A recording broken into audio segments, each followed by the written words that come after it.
എപ്പോഴും ഞാൻ നിങ്ങളോട് പങ്കുവെക്കാറുള്ളത് കുറച്ചുകൂടി മനസ്സിന് സംഘർഷമൊക്കെ നൽകുന്ന റിപ്പോർട്ടുകളാണ്. അപ്പോൾ അതുമാത്രം പോരല്ലോ, ജീവിതം എന്ന് പറയുന്നത് കുറച്ചുകൂടി രസകരമായും സന്തോഷത്തിലും തമാശയൊക്കെ ആസ്വദിച്ചും കഴിയേണ്ടതാണ്. പണ്ടൊക്കെ നമ്മുടെ നാട്ടിലിറങ്ങുന്ന വീക്കിലികളിൽ ഫലിത ബിന്ദുക്കൾ എന്നൊക്കെ പറഞ്ഞ് ഇത്തരത്തിലുള്ള ചില നുറുങ്ങുകളൊക്കെ കൊടുത്തിരുന്നു. പക്ഷേ ഇപ്പോൾ അത്രയും കാര്യങ്ങളൊക്കെ വളരെ കുറവാണ്. പക്ഷെ അതിന് പകരം നമ്മൾ ഗൗരവത്തോടു കൂടി ഇപ്പോൾ ഗവൺമെൻറ്റിനെയും അതുപോലെ തന്നെ മാധ്യമങ്ങളെയൊക്കെ നിരീക്ഷിച്ചാൽ മതി, ചിരിക്കാൻ ഒരുപാട് വകയുണ്ടാവും. ആ എപ്പിസോഡിൽ ഇന്ന് പുതിയതായിട്ട് വന്നേക്കുന്ന ഒരു കാര്യം എന്ന് പറയുന്നത്, എം.ആർ. അജിത് കുമാർ പൂരം കലക്കലിനെ കുറിച്ച് ഒരു റിപ്പോർട്ട് കൊടുത്തിരുന്നു. അദ്ദേഹം അന്വേഷിച്ചോ ഇല്ലെന്നൊന്നും നമുക്കറിയാൻ പാടില്ല, കാരണം അദ്ദേഹത്തിന് വ്യക്തമായിട്ട് അറിയാം പൂരം കലക്കിയത് ആരാണെന്ന്. അപ്പോൾ അദ്ദേഹമാണ് ഇതിൽ ഏറ്റവും വലിയ ആരോപിതനായി നിന്നിരുന്നത്. അപ്പോൾ അത് തന്നെ ഒരു വിചിത്രമായിട്ടുള്ള തമാശയാണ്. കാരണം ആരോപിക്കപ്പെടുന്നവൻ തന്നെ അന്വേഷണം നടത്തുകയും അവൻ തന്നെ ഞാൻ നാളെ സൂപ്പറാണ് എന്ന് പറഞ്ഞ് എനിക്കൊരു കുഴപ്പമില്ല, ഞാനങ്ങനെ തെറ്റ് ചെയ്തിട്ടില്ല എന്ന് പറഞ്ഞൊരു റിപ്പോർട്ട് കൊടുക്കുകയൊക്കെ ചെയ്തു. ആ റിപ്പോർട്ട് ഏതാണ്ട് 2 ദിവസം കൊണ്ട് തട്ടിക്കൂട്ടിയ റിപ്പോർട്ടാണെന്നാണ് കേൾക്കുന്നത്. ആ റിപ്പോർട്ട് കൊടുത്തു, അത് പോട്ടെ, അതൊരു തമാശ.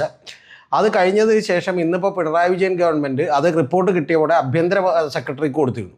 എന്നിട്ട് ആ സെക്രട്ടറിയുടെ ഒരു വാക്ക് കേട്ടിട്ട് നമുക്ക് നടപടി എടുക്കാമെന്ന് വിചാരിച്ചു.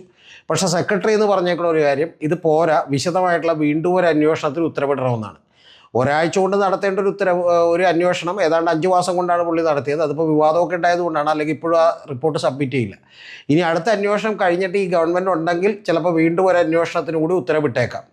ഒരു കാര്യം ഞാൻ നിങ്ങളോട് അസന്നിഗ്ധമായി പറയാം. എൻ്റെ ഇത്രയും നാളത്തെ പരിചയം വെച്ചിട്ടും ഒരുപാട് പരിചയങ്ങളുള്ള ആളുകളുള്ളതിൻ്റെ അടിസ്ഥാനത്തിലും ഞാൻ നിങ്ങളോട് പറയുന്നു, പൂരം കലക്കിയതാണ് എന്നുള്ള കാര്യത്തിൽ ഒരു സംശയമില്ല.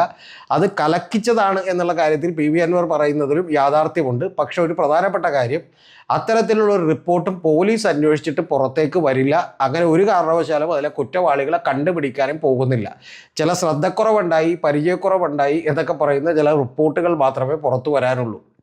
ഇതിൽ നമുക്കറിയാം, ഇപ്പോൾ ഈ പൂരം കലക്കൽ റിപ്പോർട്ടുമായി ബന്ധപ്പെട്ട് ഇപ്പോൾ പറയുന്നൊരു കാര്യം, വീണ്ടും അടുത്ത അന്വേഷണം പറയുന്നത് ക്രൈം ബ്രാഞ്ചിൻ്റെ ADGP ലെവലിലുള്ള ഒരു ഉദ്യോഗസ്ഥൻ അന്വേഷിക്കുമെന്നാണ്. എന്നെ ഞെട്ടിച്ചൊരു കാര്യം എന്ന് പറയുന്നത് നമ്മുടെ മാധ്യമങ്ങളുടെ തലക്കെട്ടുകളാണ്. അവർ ഇതിനേക്കാളൊക്കെ രസികന്മാരാണ്. അവർ പറയുന്നത് ADGPക്ക് വൻ തിരിച്ചടി എന്നുള്ളതാണ്. എന്താണ് ഇതിൽ ADGPക്ക് തിരിച്ചടി എന്ന് എനിക്ക് മനസ്സിലായിട്ടില്ല. യഥാർത്ഥത്തിൽ പി ശശിയും ഇനി എം.ആർ. അജിത് കുമാറും കൂടിയിരുന്നാണ് ഇനി അടുത്തത് ഇത് ആരെ അന്വേഷിക്കണമെന്ന് തീരുമാനിക്കാൻ പോകുന്നത്. അപ്പോൾ ഒന്നില്ലെങ്കിൽ ഇദ്ദേഹത്തിനൊപ്പം തന്നെ നിൽക്കുന്ന ഏതെങ്കിലും ഒരു ADGP, അദ്ദേഹമാണെങ്കിൽ പോലും ഇദ്ദേഹം സൂപ്പർ DGP ആണെന്ന് നമുക്കറിയാം. അപ്പോൾ ഇദ്ദേഹം തീരുമാനിക്കുന്ന ആളായിരിക്കും ഇത് അന്വേഷിക്കുക. അന്വേഷിച്ച റിപ്പോർട്ട് അടുത്തെങ്ങാനും കിട്ടാൻ പോകുന്നില്ല. ഇനി കിട്ടിയാലും അതാരും മൈൻഡ് ചെയ്യാൻ പോകുന്നില്ല എന്നുള്ളത് നമുക്ക് വ്യക്തമായിട്ട് അറിയാം. ഇതിപ്പോൾ സംഭവിച്ചേക്കുന്ന കാര്യം, CPIയുടെ മന്ത്രി കെ രാജൻ CPIയുടെ ആവശ്യപ്രകാരം, അതായത് പാർട്ടി തീരുമാനമെടുത്തത് പ്രകാരം ഈ മന്ത്രിസഭാ യോഗത്തിൽ ഇത്തരത്തിലൊരു നടപടി വേണമെന്നും പൂരം കലക്കിയത് ആരാണെന്ന് കണ്ടെത്തണമെന്നും ആവശ്യപ്പെട്ടപ്പോൾ മുഖ്യമന്ത്രി എടുത്തിട്ടുള്ള ഒരു ചെറിയ നമ്പറാണ് നേരത്തെ പറഞ്ഞതുപോലെ വീണ്ടും ഒരു അന്വേഷണത്തിന് കൂടി ഉത്തരവിട്ടേക്കണം. അത് ക്രൈംബ്രാഞ്ച് അന്വേഷിക്കുമെന്നാണ് തോന്നിയേക്കുന്നത്. ഇത് കേൾക്കുമ്പോൾ വിചാരിക്കും ക്രൈംബ്രാഞ്ച് എന്ന് പറയുന്നത് ഏതോ സ്കോട്ട്ലൻഡ് യാർഡിലെ പോലീസാണെന്ന്, അല്ലെങ്കിൽ CBI ആണെന്നൊന്നും നിങ്ങൾ തെറ്റിദ്ധരിച്ച് കളയരുത്. ഇതൊക്കെ പിണറായി വിജയൻ്റെ കീഴിൽ തന്നെയുള്ള പോലീസുകാരാണ്. നമ്മുടെ എം.ആർ. അജിത് കുമാറിനൊക്കെ സ്വാധീനമുള്ള പോലീസുകാർ തന്നെയാണിത്. ഈ അടുത്ത നാടകം അവതരിപ്പിക്കാൻ പോകുന്നവർ തന്നെയാണ്. ഇനി ഏറ്റവും വലിയ തമാശ, നമ്മുടെ പത്രങ്ങളൊക്കെ ശ്രദ്ധിച്ചു നോക്കിയാൽ, മാധ്യമങ്ങളൊക്കെ ശ്രദ്ധിച്ചു നോക്കിയാൽ അറിയാം. അതായത് ഇവിടെ നിന്ന് പോയി ഒളിച്ചോ എന്ന് പറഞ്ഞ് സിദ്ദിഖിനെ പറഞ്ഞു വിട്ടതിന് ശേഷം നമ്മൾ സിദ്ദിഖില്ലാത്ത സ്ഥലങ്ങളിലൊക്കെ തപ്പിക്കൊണ്ടിരിക്കുകയാണ്. യഥാർത്ഥത്തിൽ ഒരൊറ്റ തമാശ കൂടി സംഭവിക്കാനുണ്ടായുള്ളൂ. ഈ ബലാത്സംഗ പീഡന പരാതി അന്വേഷിക്കാൻ നമ്മുടെ ഭാഗ്യത്തിന് സിദ്ദിഖിനെ ഏൽപ്പിച്ചില്ല എന്ന് പറയുന്നൊരു കാര്യമുണ്ട്. അത്രയെങ്കിലും സംഭവിച്ചു. ഇവർ ഒളിപ്പിക്കാൻ പറഞ്ഞു വിട്ടിട്ട് ഇപ്പം പറയുന്നൊരു കാര്യം, പോലീസ് ഇന്നലെ വരെ പറഞ്ഞുകൊണ്ടിരുന്നത് നിങ്ങൾക്കറിയാം, നെടുമ്പാശ്ശേരിയിൽ ഏതോ ഹോട്ടലിലുണ്ട് എന്നുള്ളതാണ്. അത് പോലീസിന് എന്തോ ആവശ്യമുള്ളതുകൊണ്ട് അവർ പുറത്തേക്ക് പോകാൻ ബുദ്ധിമുട്ടുള്ളതുകൊണ്ടാണ്. ഇന്ന് പക്ഷേ അവർക്ക് എനിക്ക് തോന്നുന്നത് പുറത്ത് ചെന്നൈയിലും അതുപോലെ ബാംഗ്ലൂരും ഒക്കെ പോയിട്ട് ആവശ്യമുണ്ട്. അവർ പറയുന്നൊരു വാചകം മറ്റ് സ്റ്റേറ്റുകളിലേക്ക് കടന്നിട്ടുണ്ടാകാം എന്നുള്ളതാണ്. ഇതിനൊരു സാമാന്യ ബുദ്ധിമതി ഞാൻ നിങ്ങളോട് നേരത്തെ തന്നെ പറഞ്ഞതാണ്. അപ്പോൾ ഇത്തരത്തിലുള്ള തമാശകൾ അരങ്ങേറിക്കൊണ്ടിരിക്കുകയാണ്. PV അൻവർ നേരത്തെ തന്നെ പറഞ്ഞതാണ്, ഇത് 2024 നമ്പർ 1 തമാശയാണ് M R. Ajith Kumar ADGP report കൊടുക്കുന്നതും ഈ റിപ്പോർട്ട് തള്ളുന്നതൊക്കെ. ഇതുപോലെയുള്ള പല നാടകങ്ങളും ഉണ്ടായേക്കും എന്നാണ് അദ്ദേഹം പറയുന്നത്. ഇന്ന് വൈകുന്നേരം അദ്ദേഹം 5 മണിക്ക് മാധ്യമങ്ങളെ കാണുന്നുണ്ട്. അപ്പോൾ ബാക്കിയുള്ള കാര്യങ്ങൾ കൂടി പറയാമെന്നാണ് പറഞ്ഞേക്കുന്നത്. അപ്പോൾ എന്താണെങ്കിലും ഈ തമാശകൾ അനുസ്യൂതം തുടരട്ടെ. പത്രവാർത്തകളും മാധ്യമ വാർത്തകളും ഒക്കെ കണ്ട് നിങ്ങളാരും ഞെട്ടരുത്. അവരുടെ പോസ്റ്റുകളിൽ ഇത് ADGP MR അജിത് കുമാറിന് തിരിച്ചടി, കരണത്തടി, ചിലപ്പോൾ ഈ പറയുന്ന പോലെ ചൂരലടി കിട്ടി എന്നൊക്കെ പറഞ്ഞുള്ള പല വാചകങ്ങളൊക്കെ കേൾക്കാം. യാഥാർത്ഥ്യം ഇതാണ്, ഒരാൾക്കും ഒരു അടിയും കിട്ടിയിട്ടില്ല. ജനയുഗം പത്രം കഴിഞ്ഞ തവണ കൂടി MR അജിത് കുമാറിനെതിരെ നിരന്തരമായി ലേഖനങ്ങൾ എഴുതിയിരുന്നു. ആ ലേഖനങ്ങൾ എഴുതിയിട്ടും വർഗീസ് ജോർജ് എന്ന് പറയുന്ന അവരുടെ ഘടകകക്ഷിയിലെ നേതാവ് തന്നെ അഭിപ്രായം പറഞ്ഞിട്ടും NCP അഭിപ്രായം പറഞ്ഞിട്ടും ഇത്തരത്തിലുള്ള RJDയും NCPയും CPIയും അടക്കമുള്ള എല്ലാ ഘടകകക്ഷികളും അഭിപ്രായം പറഞ്ഞിട്ടും പിണറായി വിജയൻ ഒരു കാരണവശാലും MR അജിത് കുമാറിനെ വിടാൻ തയ്യാറല്ല. ഇനിയിപ്പോൾ അദ്ദേഹത്തെ മാറ്റി മറിച്ചു എന്നൊക്കെ പറഞ്ഞ് റിപ്പോർട്ടുകൾ എഴുതിയാലും അദ്ദേഹം വളരെ ശക്തനായി കേരളത്തിൽ തുടരും എന്നുള്ള കാര്യത്തിൽ ഒരു സംശയവുമില്ല.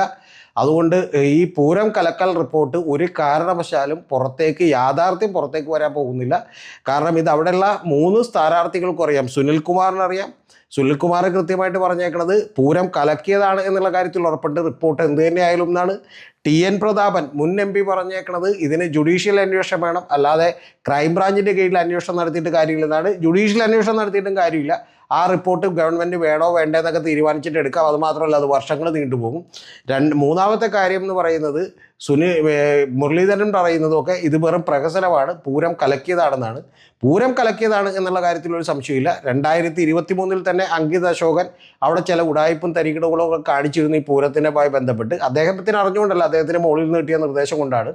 പിന്നെ 2024 വെളുപ്പിന് 6:30 ഈ പറയുന്ന കണിമംഗല ശാസ്താവ് എഴുന്നള്ളുന്ന സമയം മുതൽ തന്നെ അവിടെ വലിയ അലങ്കോലമായി പൂരം അലങ്കോലമാക്കിയിരുന്നു. ഇത് തൃശ്ശൂർ ജയിപ്പിക്കാൻ വേണ്ടി മാത്രം, അല്ലെങ്കിൽ BJPക്ക് ഒരു MP ഉണ്ടാകാൻ വേണ്ടി മാത്രമുള്ളൊരു കാര്യമാണ് എന്ന് ഞാൻ വിചാരിക്കുന്നത്. അതിനൊരു പ്രധാനപ്പെട്ട പങ്ക് വഹിച്ചതാണ് കോൺഗ്രസിൻ്റെ ഹിന്ദുക്കളുടെ വോട്ട് കൂടി അവരുടെ ഇന്ന് പോകണമെന്ന് വിചാരിച്ച് തന്നെയാണ് ഇത്തരത്തിലുള്ളൊരു നിലപാടെടുത്തിട്ടുള്ളത്.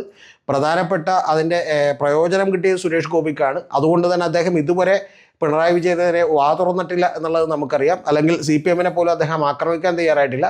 അതിനേക്കാളൊക്കെ പ്രധാനപ്പെട്ട കാര്യം എന്ന് പറയുന്നത് കേരളത്തിൽ മതപരമായ ജാതീയമായിട്ടുള്ള ഒരു വിഭജനം ആളുകളുടെ മനസ്സിലെങ്കിലും ഉണ്ടാക്കാൻ കൂടി ഈ സംഭവം സഹായിച്ചിട്ടുണ്ട്. CPM അടുത്ത ഘട്ടത്തിലുള്ള ജീർണതയിലേക്ക്, തകർച്ചയിലേക്ക് കിടക്കുകയാണ്. അതിനെക്കുറിച്ച് ഞാൻ മറ്റൊരു വീഡിയോയിൽ വിശദമാക്കാം.